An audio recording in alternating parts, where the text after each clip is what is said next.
War. War never changes. After the fall of the Appalachian Enclave, the scouting and scattered members resorted to stay in local communities, hiding their past until further orders. Those scattered weren't the only ones waiting for high command.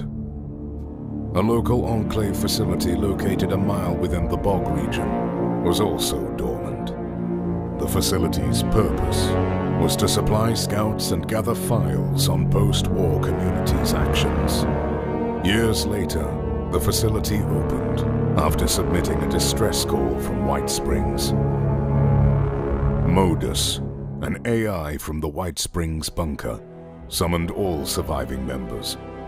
The AI made some calculations of the future of Appalachia and concluded that all will still perish from the Scorched Plague.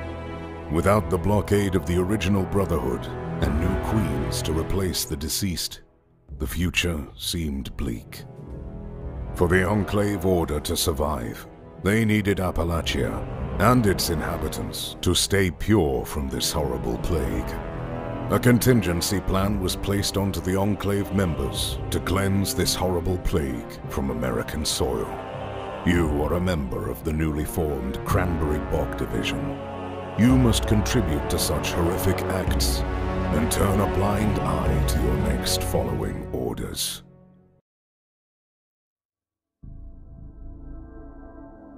We were told Vault 51 had the best warriors, and some schematics of prototype power armor. Some things the Enclave would find useful. During a rainstorm at night, we stood at the vault's sealed door, expecting this to be a smooth mission. As soon as the vault's sealed door finally cracked open, we heard horrific screams and a nasty scent of rotten corpses. I went in first. I thought it was better than standing in the rainstorm, but the screams came closer and closer.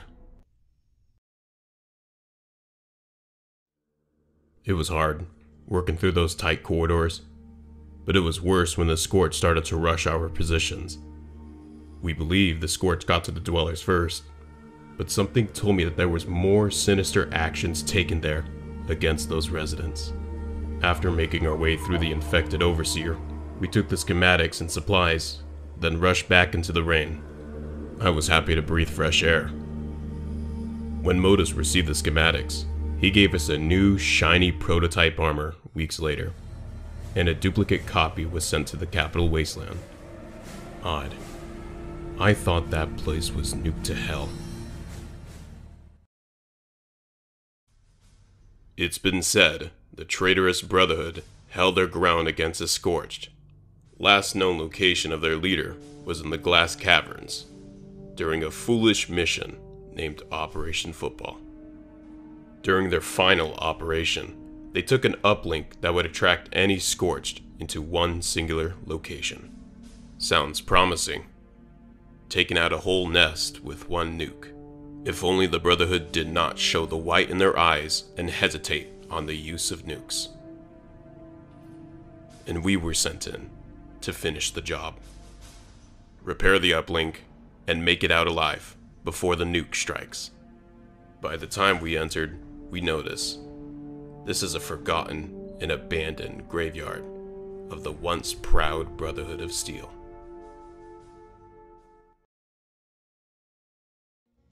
By the time we started running out, we were being swarmed, either by the collapsing walls or the Scorched trampling over our bodies.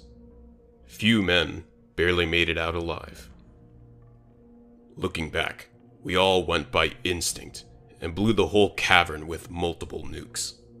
I could hear a whole nest of beasts crying for oxygen each time a nuke struck. Following the screams was a cheer that came from the surviving members.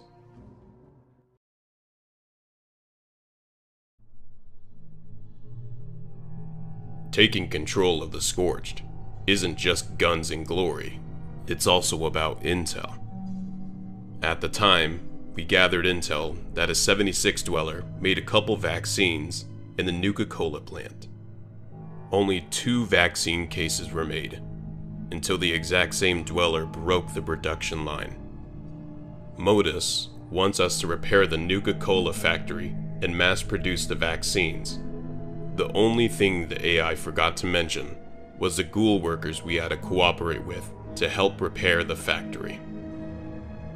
In exchange of their services, they need us to rid of a beast, one that rumbles the entire region below their feet.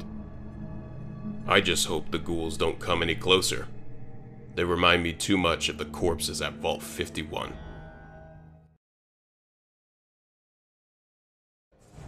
We held our end of the bargain and used the old world weapons to wake the slumbering beast.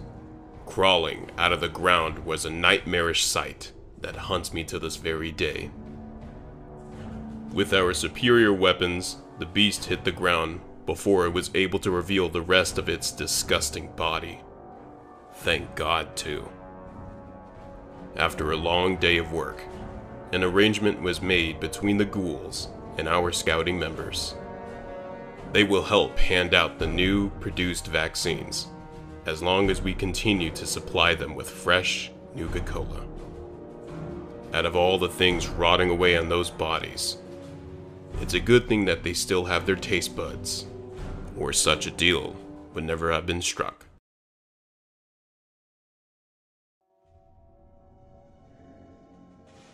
Continuous launching of the nukes against the Scorched always shook the earth below us. It became a habit for us to steady ourselves.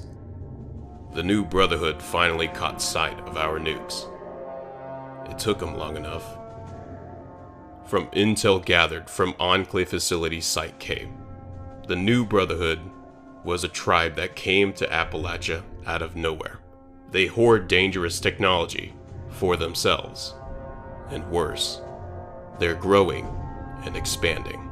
After receiving recent reports from one of our scouts, they seem to be patrolling the Cranberry region to send justice to those wielding the nukes.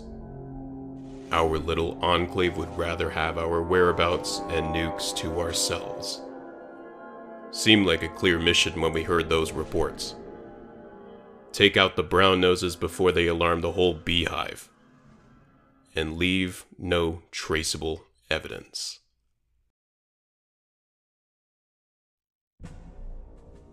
After arming old Brotherhood turrets at the entrance of the Bog region, we knew nobody was coming in or out unless it was in a body bag. We found a few Brotherhood patrols and put them down as fast as we could. I hope they were swift kills, because we started to burn the bodies for no trace of our existence.